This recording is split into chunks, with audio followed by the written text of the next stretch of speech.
Salve, salve! Bem-vindos ao canal Baú da Pelota. Eu me chamo Mayan e antes de tudo, esse é um trabalho do professor Marcelo Pires de Oliveira, da Universidade Estadual de Santa Cruz, da matéria Tecnologias Digitais em Rádio, TV e Internet.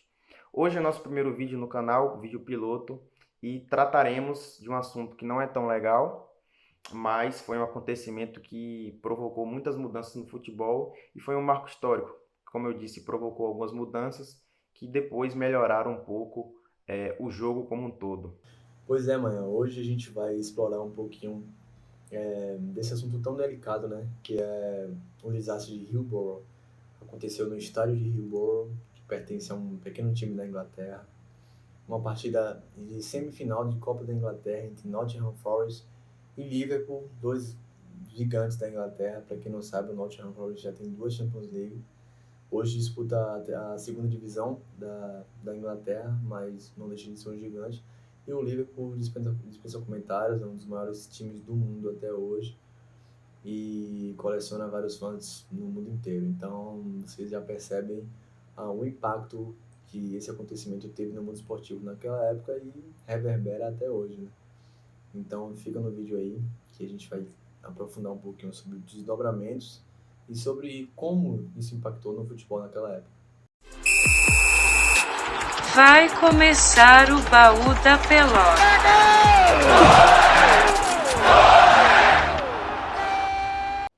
Eu estou falando do desastre de Hillsborough, um desastre que deixou algumas pessoas feridas, outras mortas, infelizmente. Ocorreu no Reino Unido e até hoje ele é falado, óbvio, com muita tristeza, mas após esse incidente, consequências aconteceram, foram consequências positivas no melhoramento da partida, do futebol, de tudo. Pois é, mãe. E já no terceiro minuto de jogo, o Liverpool já conseguiu colocar uma bola na trave, o que mexeu muito com os torcedores do Liverpool, obviamente. Aquela euforia da bola na trave, pessoas pulando, comemorando, achando que ia ser gol. E foi então que o juiz percebeu que tinha alguma coisa estranha. Porque você imagina o dobro da capacidade do estádio de torcedores ali pulando e você percebe que as pessoas estavam começando a ficar mais agitadas. E quando o juiz percebeu, aos 6 minutos de jogo, que torcedores do Nottingham Forest e do Liverpool principalmente estavam querendo pular o derrubar o alambrado para poder sair do aperto que estavam. Eles estavam querendo invadir o campo para salvar suas vidas, porque estavam morrendo ali asfixiados, apertados. E o que se deu ali foi que o juiz encerrou o jogo, interrompeu o jogo. As autoridades policiais foram atrás para tentar ajudar essas pessoas, mas infelizmente acabou em uma tragédia. 96 pessoas mortas pisoteadas e outras 800 pessoas ficaram feridas.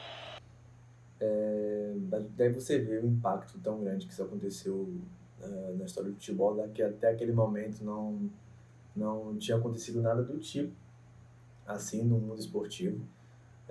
Salvo, eu acho, uma tragédia com o avião da Torino, que a gente consegue lembrar aí da Chapecoense mais recente, mas fora isso, nada desse tamanho, dessa proporção. Então, aquilo ali impactou muito as pessoas naquela época e no outro dia a mídia local, o jornal The Sun, mais precisamente, tentou encontrar alguém para culpar, né? E colocou a culpa nos torcedores do Liverpool, que disseram que eles eram os invasores daquele lugar, que eles invadiram o campo. E aí a culpa acabou sendo dos torcedores do Liverpool, de acordo com o jornal, né? É isso mesmo, Matheus. O estádio ele foi dividido entre torcedores rivais, né, para o jogo, mas infelizmente tinha o dobro de pessoas permitidas na arquibancada, o que não pode acontecer na partida de futebol. O jogo estava marcado para 3 horas da tarde, com os torcedores sendo aconselhados a chegarem 15 minutos mais cedo, mas o que aconteceu foi que houve um acúmulo de torcedores, né, na entrada ali do estádio, né, quando você entrega o seu bilhete e tal, e estava todo mundo ansioso para entrar, já que era um jogo muito importante, E o que aconteceu foi que tinha uma multidão para entrar, tinha mais pessoas no estádio do que podia, e aí aquela multidão foi se juntando, se juntando, se juntando. Quem estava dentro e foi impedido de entrar por conta dos ingressos não podia voltar, quem estava fora estava tentando entrar, então muita gente foi espremida no alambrado. Pois é, mãe. Só em 2016, o governo inglês reconheceu os torcedores do Liverpool como inocentes nesse caso e acabou culpando as autoridades locais naquela época. Em 2017, 6 pessoas foram condenadas à prisão, inclusive o chefe de polícia daquele dia no estádio. Um pouco tempo depois também foi descoberto que não só os jornais, mas o governo local alterou, modificou as provas, os vídeos para incriminar os torcedores do Liverpool. E, na verdade, não foi nada disso. O movimento hooligans, que era basicamente a definição para uma maneira de assistir jogo, né? Pessoas que iam para o estádio beber e arrumar briga, com postura mais agressiva, né? Sem seguir regras e tal. Esse movimento ele passou a ser caçado, né, pelo governo inglês, pois 4 anos antes já tinha ocorrido um incidente que foi num jogo do Juventus e do Liverpool, lá na Itália, e ocorreram também algumas mortes, foi a tragédia de Heysel, e aí o governo inglês teve que caçar esse movimento, né, era pessoas que se juntavam para ir para o estádio para brigar, para beber, e o que aconteceu foi que os times ingleses eles ficaram banidos de competições europeias por alguns anos, por 5 anos. E o que aconteceu foi que eles acabaram valorizando mais as competições nacionais. Foi o caso da Copa da Inglaterra, que ela passou a ter um valor maior, porque eles disputavam um campeonato, que é o normal campeonato que qualquer país tem, e a Copa que eles focavam era europeia. Como não tinha, como eles estavam banidos, eles passaram a focar mais na Copa Nacional. Everton e Liverpool, que são 2 clubes grandes, né, clubes que são rivais, inclusive de cidade, de país, eles passaram a todo ano homenagear os 96 mortos, né, dessa tragédia, desse desastre. E o que aconteceu foi que muitas regras mudaram nos estádios ingleses a partir desse acontecimento. Por exemplo, a partir dali, todos os estádios tinham que ter assento. Isso foi a primeira regra. Os bilhetes dos estádios eles tinham que ter o número do assento para que você não comprasse o bilhete, entrasse e aí tivesse que ficar procurando ali o banco. A partir daí, eles tiveram a numeração para ficar organizado e tal.